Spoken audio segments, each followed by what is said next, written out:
Bem-vindos ao canal do Programa de Pós-Graduação em Defesa Sanitária Animal da Universidade Estadual do Maranhão. Esse episódio do podcast foi desenvolvido pelos estudantes de doutorado Adriana Prazeres, Irã Alves da Silva, Márcio Luiz e Tânia Duarte. Eu sou Adriana Prazeres e hoje vamos conversar sobre noções básicas de ecotoxicologia. Vamos receber o estudante de doutorado do Programa de Pós-Graduação em Defesa Sanitária Animal da Universidade Estadual do Maranhão, Irã Alves da Silva, que irá responder algumas questões e nos explicar um pouco mais sobre a ecotoxicologia.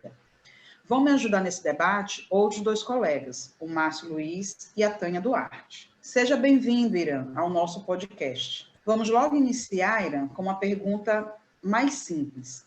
O que essa palavra complicada, ecotoxicologia, significa? Saudações aos ouvintes do canal do Programa de Pós-Graduação Profissional em Defesa Sanitária Animal da Universidade Estadual do Maranhão.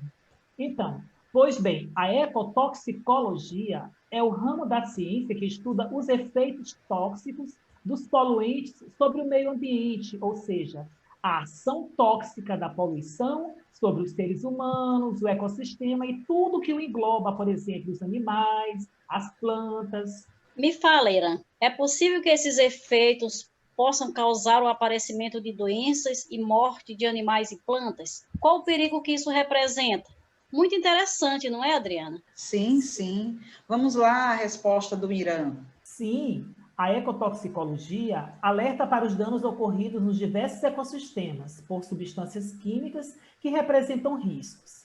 Daí, a importância da aplicação de medidas preventivas para os impactos futuros antes que ocorram graves danos ao ambiente natural.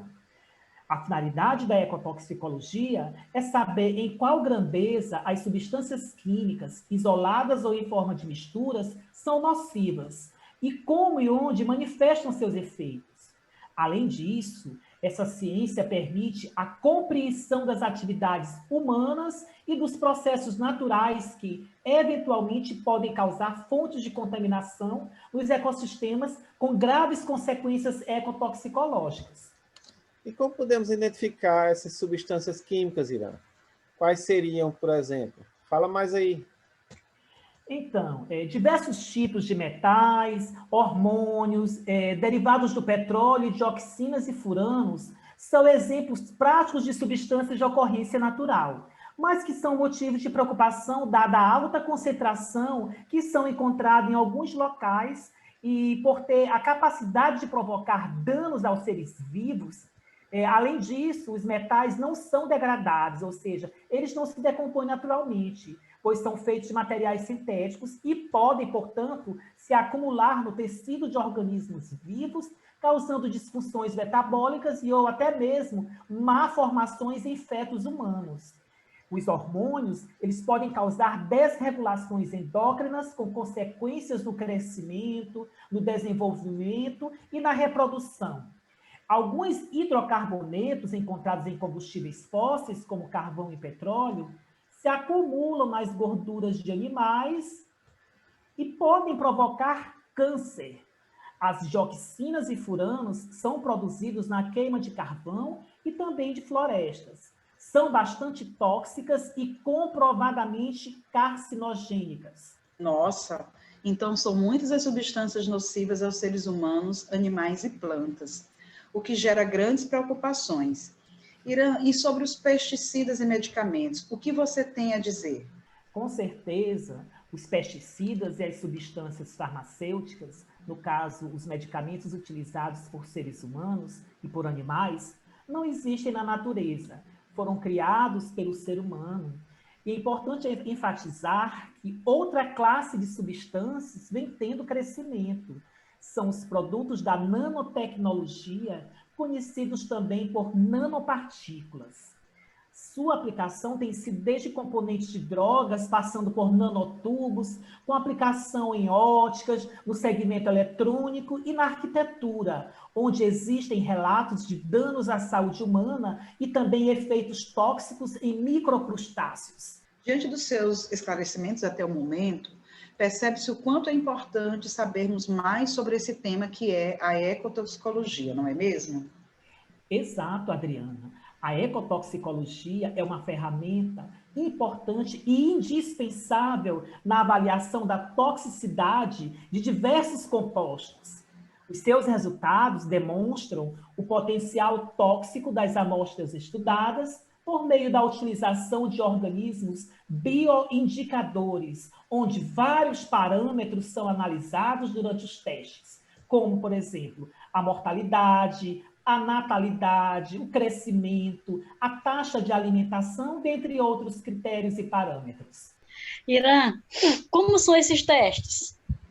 Então, Tânia, a ecotoxicologia pressupõe o uso de testes de toxicidade com organismos, também chamados bioensaios, que são testes feitos em laboratório, que determinam o grau ou o efeito biológico de uma substância desconhecida ou de uma substância teste, como drogas, hormônio, produtos químicos, entre outros.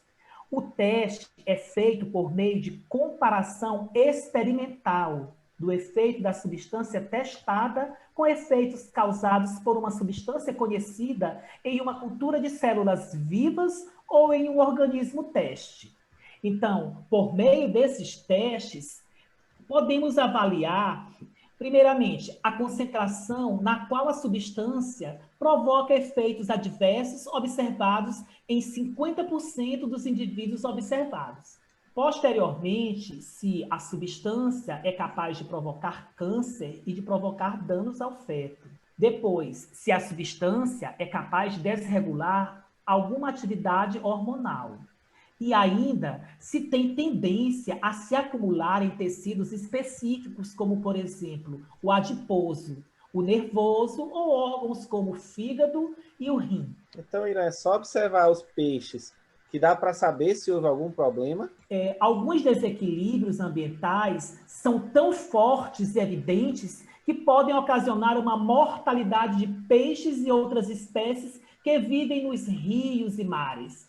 Então, para avaliar essas possíveis alterações, o pesquisador vai estudar os chamados biomarcadores. Biomarcadores? E o que são esses biomarcadores? Então, Márcio, os biomarcadores e os bioindicadores são espécies, grupos de espécies ou comunidades biológicas cuja presença, quantidade e distribuição indicam a importância de impactos ambientais em um determinado ecossistema.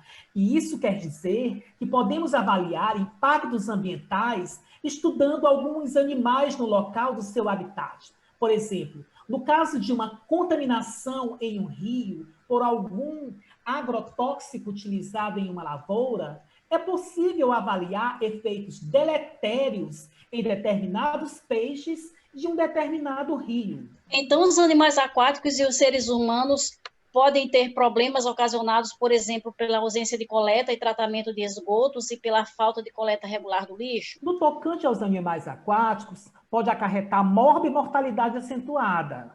Com relação aos seres humanos, as consequências também são drásticas, como os danos irreversíveis à saúde. Nesse contexto, existem uma série de doenças em que os seres humanos podem ser acometidos, tais como a leptospirose, a disenteria bacteriana, a cólera, a esquistossomose, além do agravamento das epidemias, como, por exemplo, a dengue. Muito bem, Irã. Vamos falar agora um pouco sobre regulamentação. O CONAMA, que é o Conselho Nacional do Meio Ambiente, tem regulamentado por meio de resoluções os níveis de toxicidade toleráveis de efluentes.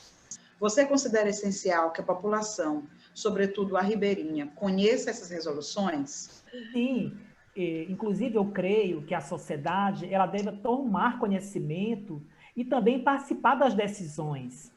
E, por exemplo, quanto ao Plano Municipal de Saneamento Básico, assim como é essencial o conhecimento e a participação nos processos decisórios dos conselhos municipais e nacionais, visando a minimização e o gerenciamento de riscos.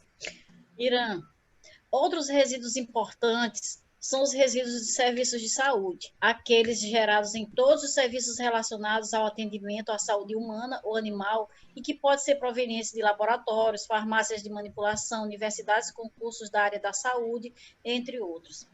E se tratando do estado do Maranhão, você acha que esses estabelecimentos eles seguem à risca o gerenciamento desses resíduos? Infelizmente, não. Segundo um estudo realizado pela professora Arlene Caldas, do Programa de Pós-Graduação em Saúde Coletiva da UFMA, foi constatado, por exemplo, no município de São Luís, que os hospitais avaliados apresentaram manejo parcialmente adequado, principalmente por ter sido identificado falhas nas etapas de segregação, identificação de transporte interno e armazenamento externo dos resíduos. Irã, para fechar nossa conversa, diante de tudo que foi falado aqui para os nossos ouvintes sobre ecotoxicologia, qual a importância na vigilância e do monitoramento ambiental? O controle da toxicidade dos resíduos lançados no ambiente aquático é de suma importância para a saúde do ser humano e do ecossistema.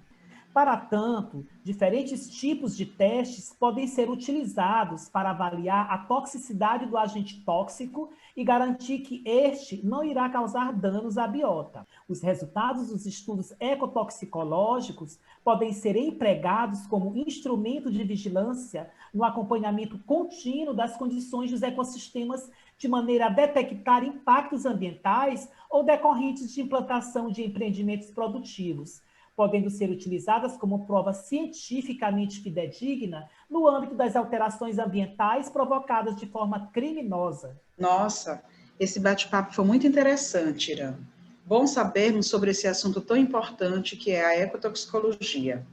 Para finalizar, qual o recado que você pode deixar para os ouvintes? A ecotoxicologia é uma ferramenta que pode ser usada antes, durante e após um evento de poluição ter ocorrido, podendo ainda ser usada como instrumento regulador, proibindo ou liberando o uso de novos produtos químicos. Ficamos por aqui, caros ouvintes. Fiquem ligados nos próximos podcasts. Agradeço ao Irã pela disponibilidade para participar da entrevista e também aos colegas Márcio e Tânia, que colaboraram na condução do episódio de hoje.